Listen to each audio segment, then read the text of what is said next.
Well, I'm doing the typical New Orleans dish. I'm doing cheese grits with grillades.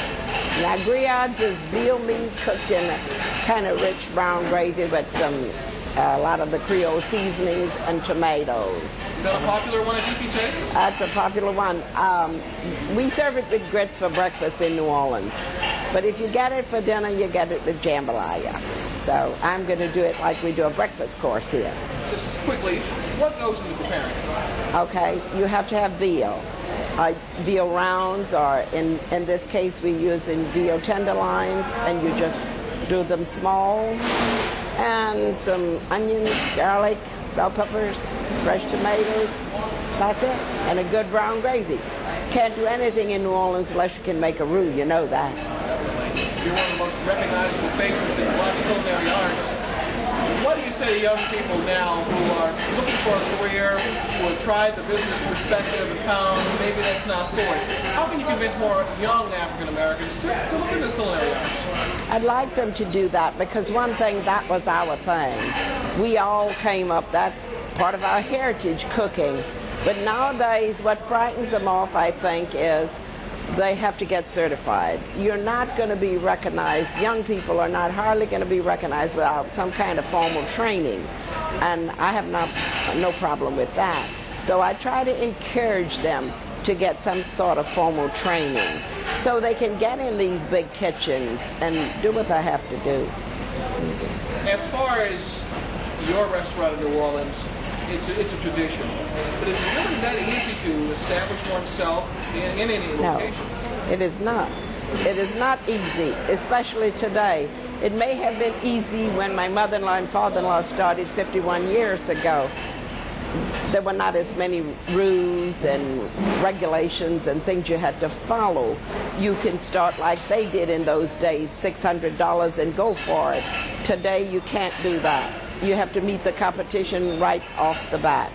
So you have to be ready to do that. So it's not easy.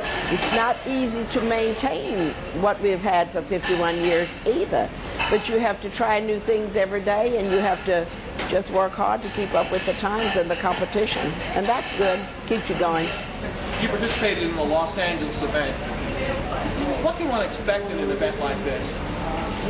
In Los Angeles? Oh, in here? Oh, here? For example, in comparison to Los Angeles. A little bit more things that I like here. It's a sit-down dinner, it's smaller, and I think you can reach more people. You reach fewer people here, but you reach people that is going to make a difference. And that's, I think, the difference is here. And we're doing this to help raise funds, to give scholarships to young black people who want to join the culinary field, and I think that's important too.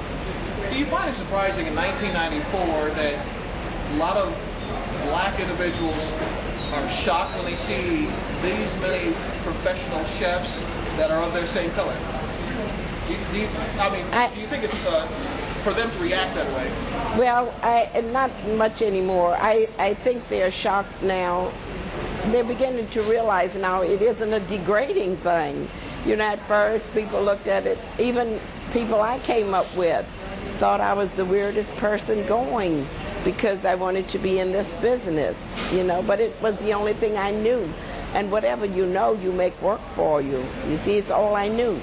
And I figure this way, no matter what you are or who you are, you certainly have to eat. And somebody certainly has to be prepared to feed you. And nowadays, people are pretty picky about what they eat. So we have to be prepared to feed them properly. But they look at you, you know, this was looked upon as a service thing, you know. And I never knew why we always looked at service jobs as something demeaning. Because every job is service, no matter what you do. If you're a doctor, you're giving service. If you're an attorney, you're certainly giving some kind of service. All jobs, in my estimation, are service jobs, you know. So you can make your job whatever you want it to be. And that's what people should do. This is a good industry.